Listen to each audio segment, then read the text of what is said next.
Well, for Trump, he's already made it clear that he is looking to the future, possibly to a run in 2024 to try and recapture the presidency. That's only happened once before.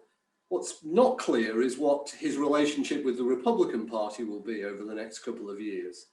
As Mitch McConnell made clear in his closing speech at the end of the trial, he holds Trump responsible for the actions that took place on January the 6th. And by inference, he also holds Trump responsible for many of the policies and much of the swing towards the hard right that the Republican Party has taken in the course of the last couple of years or so. For McConnell and for a number of others in the party, they would very much like to see Trump fade from view, but that seems unlikely to happen.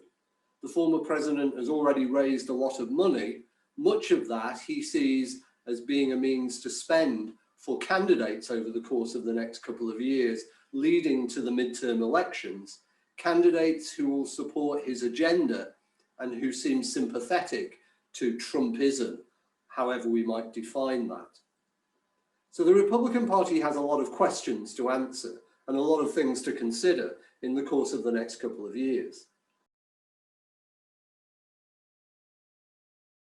For Joe Biden, his administration now has a clear path forward, but what does that mean for him?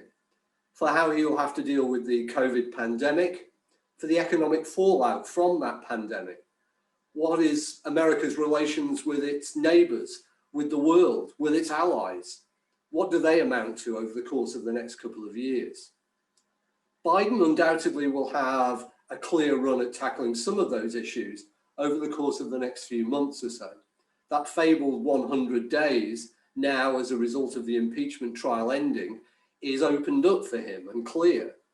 But how long that sympathy will last with him and how long he'll be able to enact legislation in a Senate where he has a majority but only a slim majority, and in a House of Representatives where there are not only clear Trump loyalists still remaining on the Republican Party side, but it's not even clear that there are steadfast supporters who will look out for Biden and support him, whatever, on the Democrat side too.